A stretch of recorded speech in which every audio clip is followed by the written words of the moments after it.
Hey everybody, welcome to the PixelPlay Sidequest. We are back with the remakes. We made enough bad takes. Well, I should say I made enough bad takes last Friday, so we can get on to just talking about cool games that everybody loves. But we are on the original Xbox. Honestly, Chris, this might be the hardest one we've done so far. I would agree because Xbox was not my main console, at least especially with the first generation one. And not only that, a lot of the main AAA games, as you and I were saying before we started recording, they've either been remade or remastered or some sort of something, like Halo, Gears of War. Like you take any of those. So I don't even remember if Gears was even on the first Xbox, to be honest. Actually, now that I'm thinking of it, Nope. but still, At yeah, least it's. I know. I no. think it was 360. Yeah. But The yeah, it's not an easy one. the also low key thing is that this is now the point where we were starting to have our own spending money, which meant we were playing more. Because in the older consoles, you usually just got what you were given. Yeah. We're now at a Yeah. point now where this is where you're freely spending. So you're going out there and finding stuff that you have a connection to now because you bought it. Yeah. Yeah. Exactly. Yeah. And I had an Xbox, but really didn't play much on it. At least two, or I kind of did, but again, most of the games I played, I wouldn't have been needing a remake or a remaster today. So yeah, it's interesting. It's also a first generation console, right? It's the first Xbox. It's not like it was the Xbox 2 or Xbox 3, which I mean, even Microsoft didn't go with that naming convention. But yeah, it's not like everybody adopted it right away, and I feel like it wasn't until the 360 that there was a ton more that kind It's of showed weird up too. too, So like trying to like, what do we name it? Do we just call it the Xbox? Well, it doesn't really make sense to do that now, but you can't call it the Xbox One either. no, you can't. No, it's not the Xbox One. It's just Xbox, and then in brackets the year it came out, like they do with movies when I they just basically just reuse call the it the same name. original Xbox. That's the only thing I can do. Yeah, the OG box. For a billion, like a multi-billion-dollar company, it seems like their naming department is needing a few extra dollars in their pockets to kind of figure some shit out. They spent it all on The Rock announcing the Xbox console back in the day when they brought him I out on mean, it stage. that made sense then. It's everything after that where it starts to get weird. So, Yeah. but I won't hold All back right. any longer. I'll boot us up with a BioWare game. However, Knights of the Old Republic will not be on my list because, well, as far as we're knowing, the remake still exists. I don't believe it, Yeah. but technically it does, so I have to disqualify it. But Jade Empire's a fair trade. Yes, good one. That's on my list as well. I mean, I've never Yeah. actually that's a lie. I did play like a tiny bit of it, but this is mostly a case of I just want old BioWare games back in my hands, and I really need to play through a bunch of these. And everyone that I've talked to that has played this, it's like most people will say it's better than Knights of the Old Republic, like low key. So Yeah, I played a fair bit of this. I never beat it or anything like that. I had it on the Xbox and loved to like play around with it and kind of live in that world and go through the cool story. I thought it was a really cool story and everything. Graphics were actually pretty good for its time and stuff too. Definitely like a good game. And this game's actually on PC. I think you can grab it now, like on Steam and all that kind of mhm. stuff still. But yeah, I definitely have this on my list as well because this being remade and being brought up to a modern time, like a BioWare game like this with that amount of quality in today's world. Oh, I could see this doing well. Well, I'm sure they'll have plenty of time when the new Mass Effect is actually like a colossal success and not another failure, because They can't BioWare just doesn't ever fail. They can't just always bank on Mass Effect. Go back to another IP. Come back to Well, we Jade can't even Empire. bank on Mass Effect anymore. What are you talking about? That's true. they they may have ruined that for themselves. They've only nobody They but they they themselves to blame. they certainly have. Well, that's my number one. What's yours? So my next one is, or my first one is Crimson Skies. Hmm. This was just like a simple like dog fight, I guess is what you'd call it, Yep. a style type of game. And I just remember how much I loved playing it. It was just, like a video game. Like it just Didn't you at one felt point like talk about playing through this on the show? I'm pretty sure we've brought this up at some point. We did talk about it once. It was Kaylan, I think, who may have started the conversation, and then I hopped in pretty quick myself as Okay. well. Yeah, because it's like this is just like a video game. This is not some like, oh, it's the epic story with the epic this and it. Like, no, this is Xbox Star Fox. Like, I don't know what else to call it. It's just kind of like a dogfighting Rogue Squadron. flight. Yeah, it's Rogue Squadron, right? It's that, but like Xbox's take. I don't know if it was made by Microsoft or anything like that, but I do remember it being an Xbox exclusive. Because when I got my Xbox, which was not when the Xbox released and all that kind of stuff, it was a little bit further into its life. Actually, a fair bit into the Xbox's life. I didn't have this on PlayStation. It wasn't an option, and I even remember grabbing the disc, and it had that only on Xbox stamp that Xbox used to put when it was an exclusive game. I was just looking for a game. I think I grabbed it pretty cheap by the time I grabbed this. This is one of those ones where everybody kind of just had it, I think. So it went like to $8 or something if you ever wanted to grab it used or probably even new. But yeah, it was just so much fun. Like it actually handled pretty well. It was very exciting to do like a barrel roll and all that kind of stuff and fly around and take out towers, take out enemies. The ship looked cool. The voice acting, I think, was just kind of like whatever, it's fine. But the game itself was just a lot of fun, and we don't have a lot of these now. Like anything, especially even from Microsoft that comes out, it's more about like flight simulator or simulation, like that kind of stuff. And this was the more arcadey-ish style of like flight, right? So there's a couple indie games I've played that are like this out these days and everything, but they just don't have that same feel as like an actual like console budget flight dogfighting game, right? I just love this one, and it's not even like it needs like a huge, overhaul in graphics and everything. Because even if you look at the footage now, like it doesn't look that bad. It obviously could go with a fresh coat of paint and all that kind Yeah, of I mean, stuff. for a game But like this, realistically, you just want it to look and run well. Like, you don't need to go over the top with this one, I don't think. yeah, no, it's Because I all don't even know about if I'd necessarily want to see this game be remade with like a full-on story and like an open world, because that's what they try to do with it. Oh, yeah, no, I wouldn't want that. Like maybe just up the graphics and stuff, make it so that it performs like, 120 frames per second or something extremely smooth, because that would be great for this type of game play on console or PC. Well, PC you'd probably be able to get it, but on console, I just thought this was a ton of fun. And yeah, it's like Rogue Squadron with a hint of pilot wings with like the different vehicles you might go in. It was just so much fun. And I just loved playing this and the simplicity of going in and just playing it, right? Like it was a game before you cared so much about like, well, this isn't nice enough looking, or the story's not good enough, or the writing. Like this was just, let's go in and shoot things because it's fun. And it was.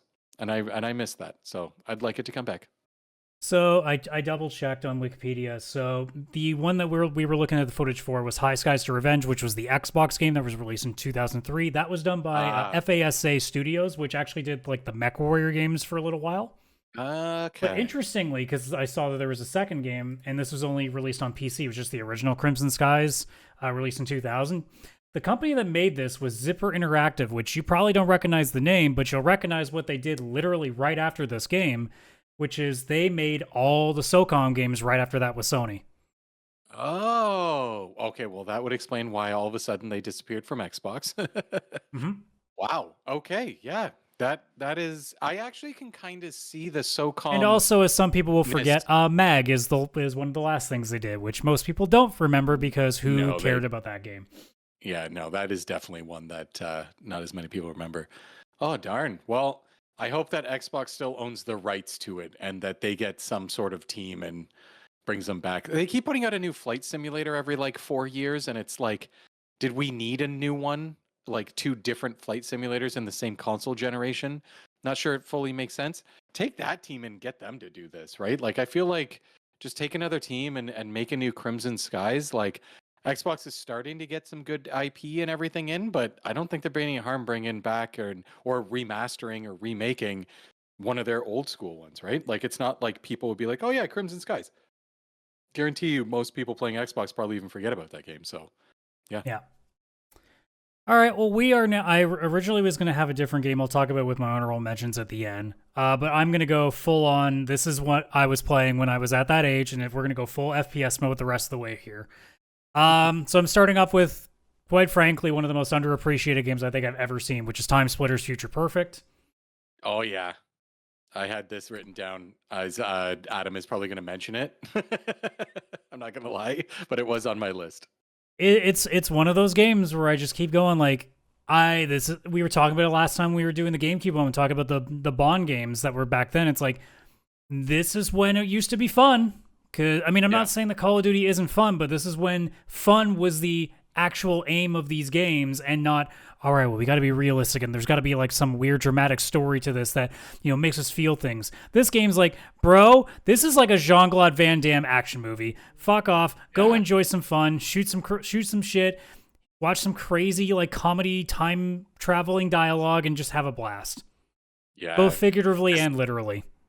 Yeah, this is a lot of fun. I did play this one as well, and again, you're so spot on with your description, where it wasn't about realistic shooting. It wasn't the twitchy mechanics that Call of Duty is used to now, where it's gone more like PUBG and Fortnite. This is a shooter that is actually just like, let's go and have fun and shoot some shit, and there's people in funny costumes, and it's funny. And it's just like, go through the levels, shoot the people, shoot the things, and like have fun with it. It's a little bit action, it's a little bit funny, it's a little bit, I guess, intense at moments, but more because of, again, the gameplay. And it's just a ton of fun. Like, it's just, we need more of those, right? Like, I completely agree with your reasoning for wanting this. What the hell have these guys been like? I know that obviously the studio was on. What happened after this? They even do anything now? Like, I'm assuming they had to have done something. I have no idea. Oh, the last thing they did was Haze. That's so crazy. Well, they changed over to as part of Crytek, but like Free Radical Design, which were the ones that actually made this, the last thing they ever did after Future Perfect was Haze, which did not do well. No, I don't. I remember that game, but not very fondly. But also, this is around the time the EA bought them, so also that. Or no.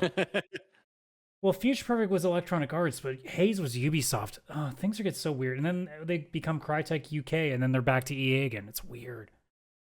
Yeah, that is weird. I mean, that's just, this is when the development space started to become all kinds of weird, right?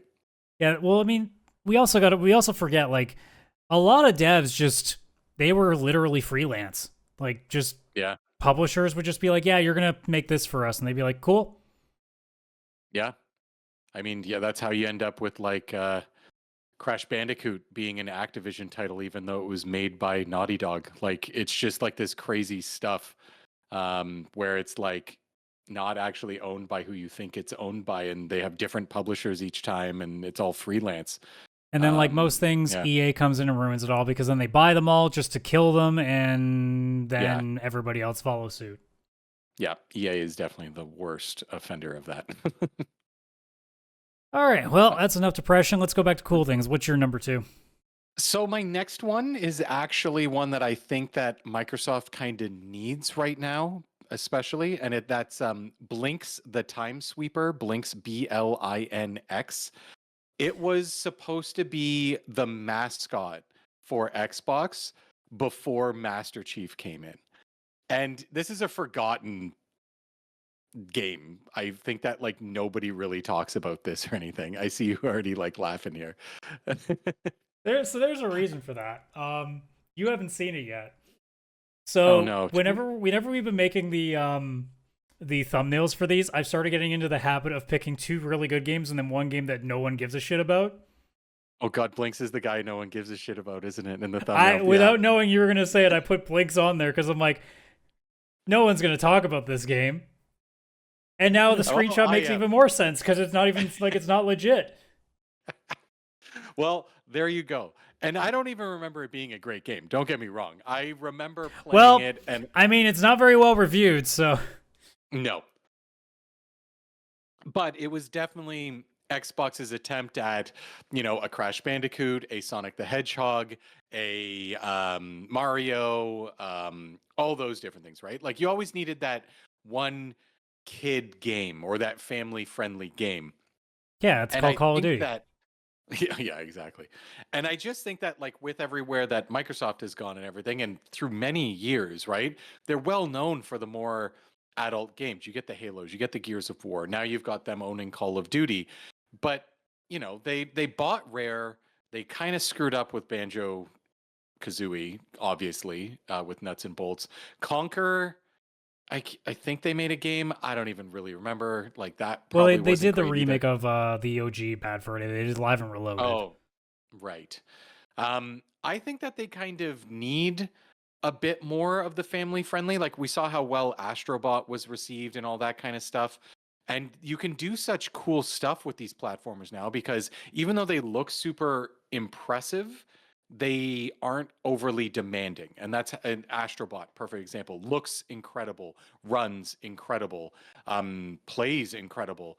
Because again, they can actually do that with the hardware. If they took this character and remade this game into a game that doesn't receive poorly and doesn't kind of suck, they could actually again have yet another mascot character that would be able to be shown in the Xbox banner that actually is also family friendly, right? Like that would help just that little bit with competing with the Marios, the Nintendo stuff, obviously. Maybe a little bit of Sony now with the PlayStation now that they've got Astrobot. I just think they kind of need a character. And I know they technically now own Crash Bandicoot, but I don't think that they can bank on him a lot because a lot of people still associate Crash Bandicoot with PlayStation. So it'd almost be like reverse marketing if they started to use him as kind of a mascot.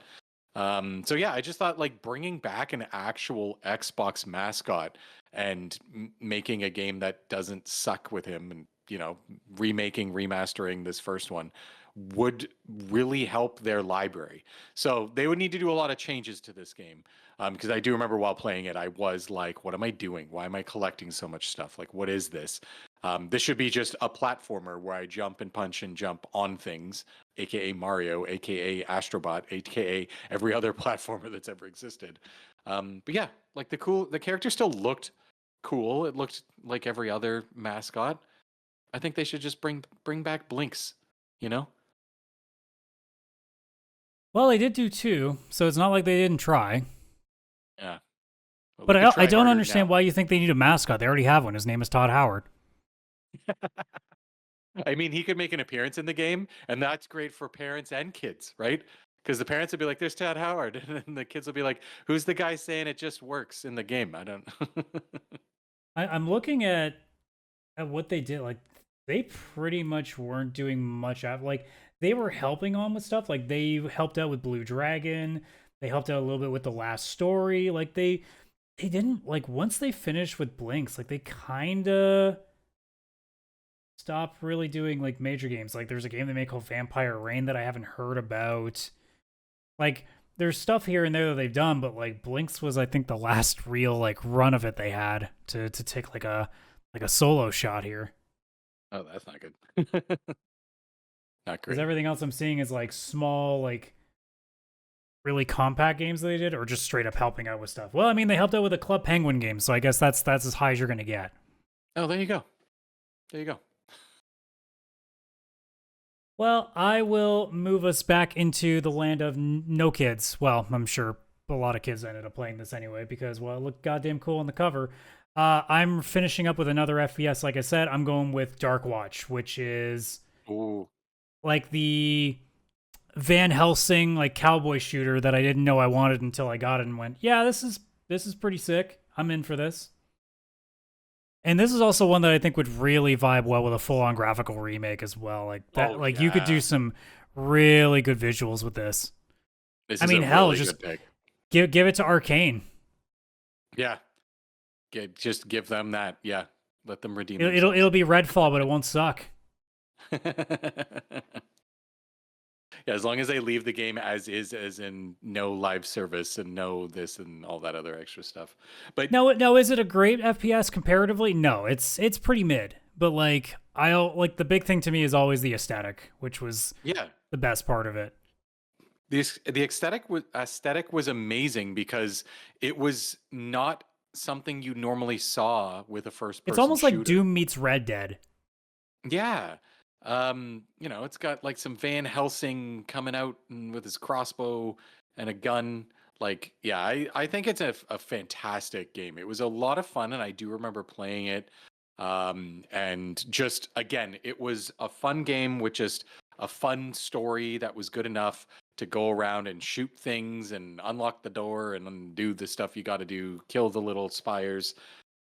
It was a lot of fun. And again, it kind of ties back to your other first person shooter where it was all about the actual fun of it versus all the things that people focus on way too much now with first person shooters, which is not just having fun levels that you go through and just a fun campaign, right? So, Mhm. another great pick, honestly, I think, right there for you.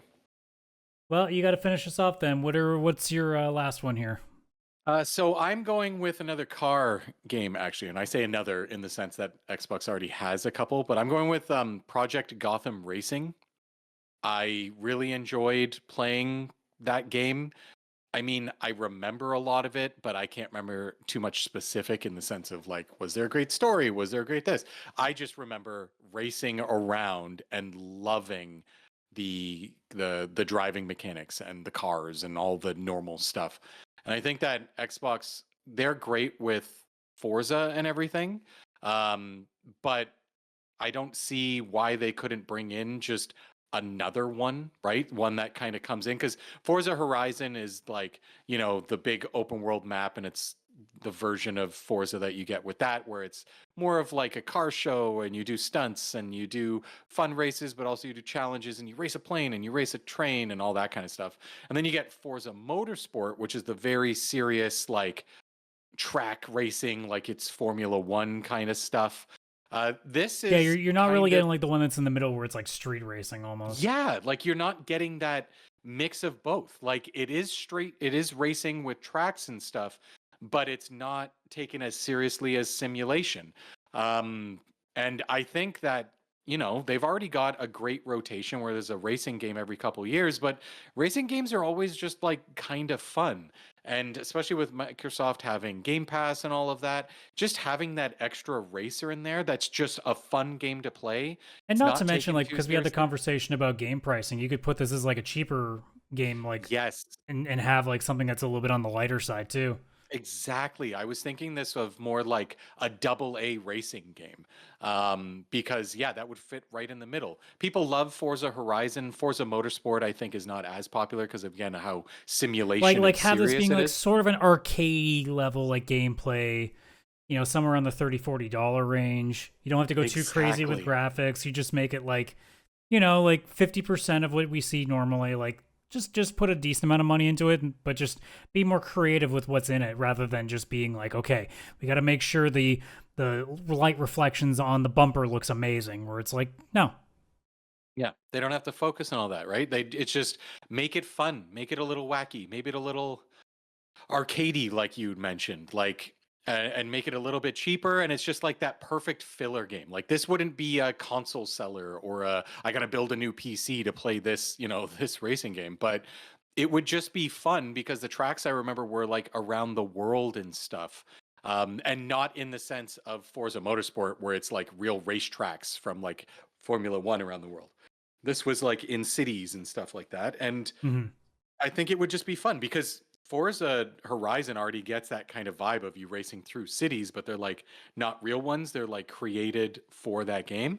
I And think if not to they just, mention, so much of it's just spent in like outside of cityscapes where it's just a yeah, lot of trees, a lot of dirt, where it doesn't really have like that cool, like, holy shit, I just went under like a bridge sort of thing. exactly. Like I think it would just be so cool if this series was brought back under the Xbox brand, especially.